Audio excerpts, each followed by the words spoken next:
Hey guys, Aaron Kupitz, personal trainer at Functional Aesthetics EC. In today's video, I want to take a deep dive into the anabolic window of opportunity theory. So first I'm going to define what is the anabolic window of opportunity. Then I'm going to go into the theory behind it, and then kind of break down each of those little points in the theory to determine, is there indeed an anabolic window of opportunity for maximizing muscular hypertrophy. Alright guys, we'll see you in the video. Okay, so let's start off by defining what the anabolic window of opportunity is. So by most standards, the anabolic window is a period of maybe 20 to 30 minutes immediately following a workout in which ingesting a combination of carbohydrates and protein is purported to prevent muscle protein breakdown and maximize hypertrophic effects. So basically, if I recap that, there's three main reasons that you want to have this post-workout recovery shake or meal in that window. So when you work out, you're breaking down your muscles, right? And you're also depleting muscle glycogen. So that's the carbohydrates that are stored in your muscles. And that gives your muscles energy to perform different activities, especially longer duration activities.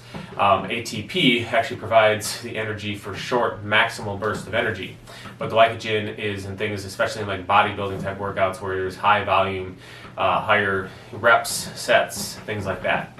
The other reason that you'd want to have this shake is to prevent that protein breakdown, right? So you want to replenish the glycogen, you want to prevent or minimize the breakdown of the protein, right? Because after training, you break down the muscle fibers, but then in response to that, the body builds the muscle fibers back bigger and stronger, provided you have enough nutrients and enough rest to do that. Well, theory is, okay, if we can prevent or minimize how much of that protein gets broken down, maybe we can maximize the anabolic effects of training and have even bigger muscle growth.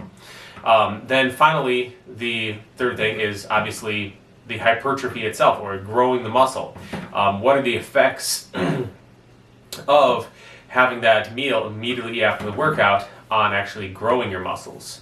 So that's what I'm going to cover here in the next couple of clips here. I'm going to bring up a couple of studies from Dr. Schoenfeld and other experts in the study of muscular growth, strength training, hypertrophy, things like that.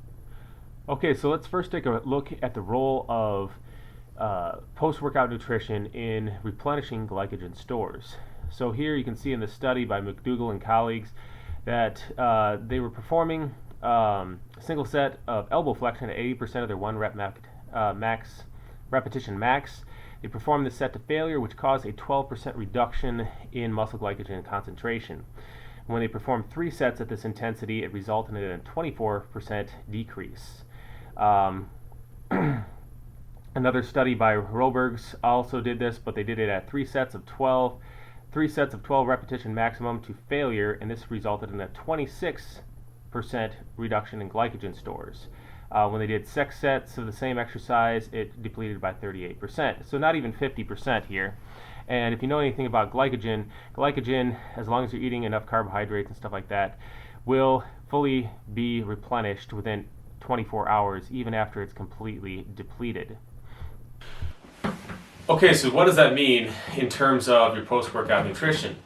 Basically, I take that to mean, and we'll see in some future studies a little bit more on this too, but that unless you're performing multiple exhaustive workouts per day, like high volume type training, or you're training for sports, like doing 2-a-days for football or something like that, and you need to be at your top of your game in all of your workouts, so there's less than that, there's like less than 8 hours, or maybe only 8 hours in between your training sessions, then it would make sense to start maximizing the replenishment of your muscle glycogen. Otherwise, if you're just training like most people and you train once a day, and you're not training the same body part multiple days in a row, then it doesn't really matter if you're getting that carbohydrates and your protein right after your workout. Okay, so looking at the role of muscle glycogen stores in relation to how depletion of these stores affects muscular hypertrophy, you can see there's a couple different studies here, one by Camera and colleagues, and it basically showed that there was no negative effects from training in a glycogen depleted state. And if you look at kind of like the old school bodybuilders and stuff like that, especially back in the 70s, some of the popular diets were actually very low carbohydrate diets. You look at Vince Caranda, he had his like cream diet or eating like 24 eggs in a day or something like that. So high fat, low carbs, and they seemed to be able to build their muscles just fine. Of course, there was performance-enhancing supplements for some of them, you know, the steroids and whatnot. But so there remains the question of, okay, so even if your glycogen stores are not fully replenished, you know, is it going to actually hurt you in terms of building more muscle? In contrast to the previous studies, there's been studies by Blomstrand and then Lemon and Mullen that actually showed that nitrogen losses or more than doubled following a bout of exercise in a glycogen depleted versus glycogen loaded state. So just to clarify, when they talk about nitrogen and nitrogen balance, nitrogen is stimulated by protein ingested in the body and stuff like that. So when they talk about when you're dieting down for a bodybuilding show, you're trying to maintain a positive nitrogen balance, meaning that more nitrogen is coming into the body than is being excreted from the body. If you get into a negative nitrogen balance, as they're talking about here, that means that you're actually losing muscle. You're breaking down muscle proteins and you're not putting them back in. So just to clarify that point right there. In relation to what I had said earlier about glycogen replenishment and not mattering as long as you got proper amount of carbohydrates in a 24-hour period, there is a study by Ivy, which actually seems to contradict this, saying that by delaying your consumption of carbohydrates by just 2 hours after a workout, you actually reduce the rate of muscle glycogen resynthesis by as much as 50%. Looks like the jury is still out on this one, though, because there was another study by Parkin and colleagues that actually had the complete opposite results of the previous study. This one, they showed that immediate consumption of carbohydrates after the workout versus waiting 2 hours after the workout did not have an effect on glycogen levels in the 8 hours and 24 hours after the workout. As discussed at the beginning of this video, one of the benefits of taking protein and carbohydrates immediately after the workout is to prevent muscle protein breakdown, right? Because we want to have more hypertrophy. Well, some studies conducted by Kumar and Pitkanen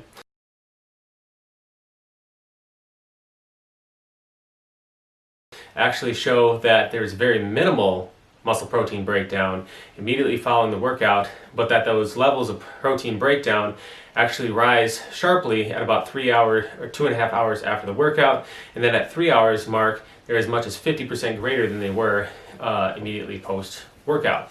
So in theory you could actually postpone your intake of protein and carbs for an hour or so while you take a shower, drive back home, or whatever, you know, so there's no need to have that protein right next to you and be slamming it immediately after you have the workout. Otherwise you're gonna, you know, your muscles are gonna waste away. My personal recommendation is, you know, if you're feeling really hungry right after you work out, go ahead and have something to eat, you know. But if you're not, as often happens, if you really do a really intense workout, sometimes your appetite decreases afterwards. So just wait like an hour or two. Another added benefit is, you know, if you're trying to lose fat and stuff like that, is that if you wait a little while, it'll allow, because you've depleted your nutrient stores, it'll allow your body to actually start burning into your fat stores, provided you have a proper diet structured around that helps you become more fat adapted and whatnot. But that's a subject for another video. As can be seen from diets like the keto and the Atkins diet, insulin is basically a anabolic hormone. So it stores nutrients and promotes growth in cells. So that's why when you're on the ketogenic diet, you're trying to keep your insulin levels low so that you're not adding, but rather subtracting, getting into your fat stores and things like that. So if you're trying to maximize muscle growth, and insulin is an anabolic hormone that helps to create growth and prevent breakdown of tissues, it would seem plausible that you would want to add protein into your and carbs, the high glycemic carbs, into your post-workout meal.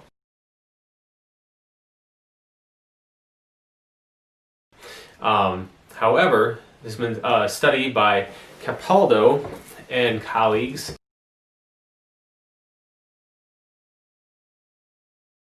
that actually showed that the insulin levels from a regular meal will actually stay elevated for a prolonged period of time, actually about 8 hours from ingestion until they flatline again, depending on the size of the meal. So in the study, they actually had meals where they broke them down into 75 grams of carbohydrates, 37 grams of protein, and 17 grams of fat. And I guess the benefit of having the fat in there is that it actually provides a more sustained release of these nutrients as well. So 30 minutes after the workout, 30 minutes after the meal was consumed, insulin levels were 3 times normal fasting levels. So even with having the fat combined in there, not having high glycemic carbs, even within that, about 30 minutes after that, insulin still managed to get up high, even with the slow digestion rate of having the protein and the fat mixed in with the carbohydrates. 5 hours after the meal was consumed, the insulin levels were still double normal fasted rate, showing that as long as you are having a good, and we'll show this in some later studies too, that it's more important to have your carbohydrates before, the quality of your meal before your workout than what comes immediately after the workout. And I actually found this from my own experience as well. I typically would like to have a large meal, and then 3-4 hours after I have that meal, as I'm starting to begin to get hungry, is then when I go in to do my workout. And I actually find that it gives me way more energy. I'm able to go at a higher intensity level than if I have even like a meal like about an hour before I work out, like a smaller one. Having a bigger one, allowing the complete time to get into your system, digest, hitting it hard, and then having something afterwards. But if you are, eating within 3 hours of your training, it's not super important. I mean, you can wait an hour after training and be fine. But again, if you are feeling really hungry after training, go ahead and eat something. If you're not, don't panic that you're going to waste away, and don't force yourself to eat something if you're not hungry.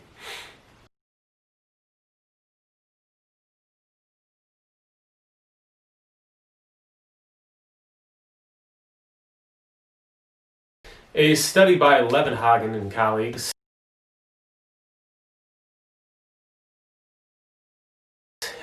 actually seems to support the benefits of immediate consumption of carbohydrates and protein or nutrients after your workout. They had the participants either have their post-workout meal immediately afterwards or delayed it by 3 hours. They actually saw a 12% increase in anabolic effects of the meal by having it immediately after the workout as opposed to waiting for 3 hours. One limitation of the study was, however, that these athletes were not strength training. It was actually long duration, steady, moderate intensity cardio. So like doing long distance running or cycling. So how that transfers over to bodybuilding and other muscle building practices is a little suspect at this point. In opposition to the previous study, a study done by Rasmussen and colleagues actually showed no difference between immediate ingestion of the post-workout meal as opposed to waiting 3 hours afterwards. So there's kind of some confusion in this regard, as there's been conflicting results from different studies. Another study by Tipton and colleagues showed that the protein, that it was actually, you get a better anabolic response if you have the workout from your pre-workout meal, so having a meal immediately prior to your workout rather than immediately after the workout.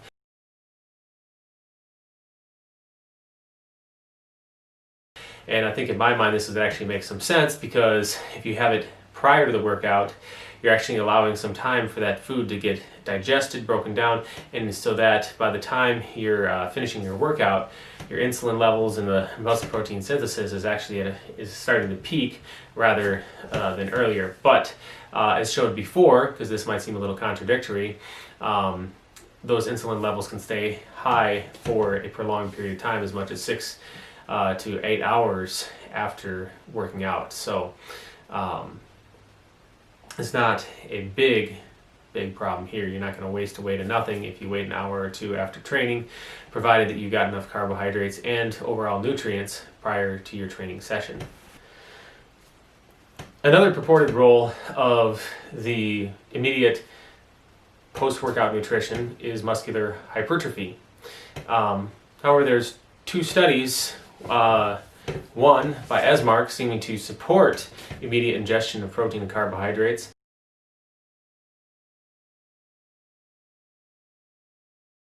and then another one by Verdict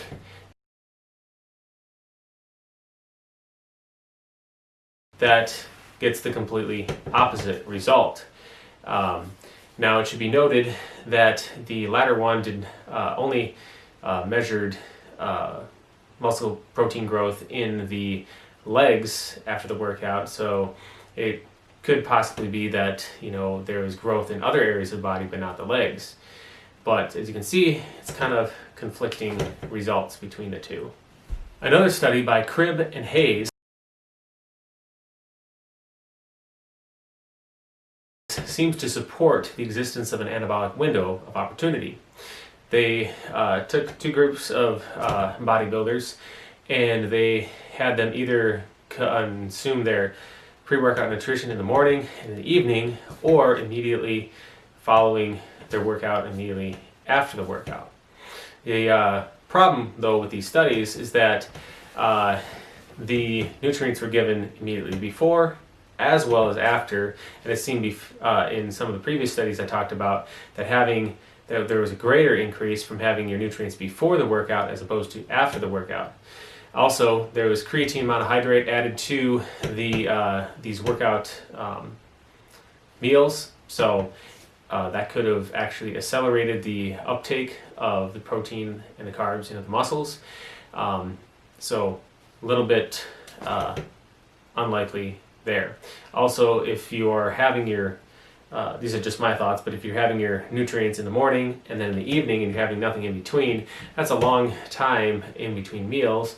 And you're also, typically bodybuilders are eating multiple littler meals throughout the day, so you're getting more calories in as well. So if you're only having 2 meals, that's significantly cutting down the amount of calories that you can consume in one day, which is actually one of the reasons why intermittent fasting is so effective. By only eating 1 meal a day, even if you're eating as much as you want in that meal, you're greatly decreasing the amount of calories that you can consume as opposed to eating multiple times a day. A study by Willoughby and colleagues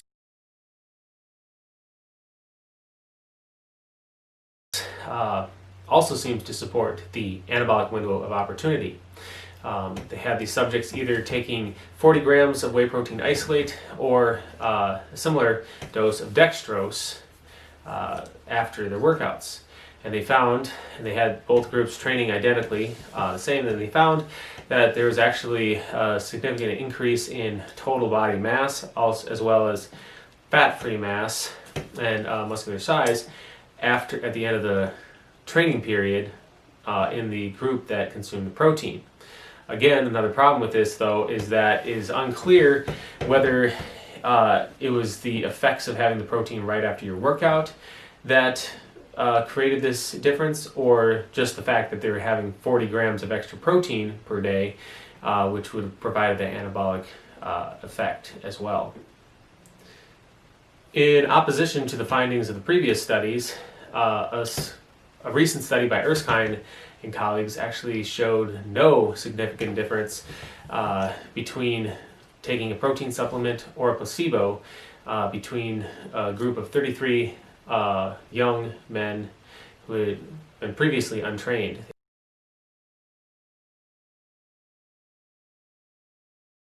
They had a 6-week washout period to basically set both groups to baseline. Then they followed identical training routines, and there was no significant increase shown in the protein in the immediate supplementation afterwards with the protein group versus the placebo, which kind of further has you scratching your head on these things, even myself, because I tend to, from my own experience, believe that the anabolic window is not nearly as important as it's all cracked up to be.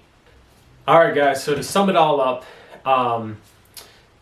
basically, if you are going to be performing multiple high volume training sessions per day, it would make sense to have that recovery meal immediately after the workout so that you can have further meals and hopefully have completely replenished your glycogen stores before entering the next workout. Other than that, as long as you have had a meal within 3 hours or so of your training session, it's not highly critical that you have one immediately following the workout, provided that your overall calories, carbohydrates, and proteins and fats are high enough so that you are not going to become depleted. Alright guys, that's the end of the video. I hope that you found some more insights to give you a more educated idea of whether or not you should be consuming your post-workout meal immediately after training. I know the video was rather long and drawn out. Try to make it as brief as possible and hitting all the pertinent areas. But hopefully this has benefited you. And if you liked the video, obviously be sure to hit that like button below. If you'd like to see more content related to health, fitness, and nutrition, be sure to hit that subscribe button there down at the bottom right hand corner of the screen. Hit the bell icon when you do so you don't miss any videos when they come out and you get that notification. And we will see you all next time for more health and fitness related information. Thanks guys.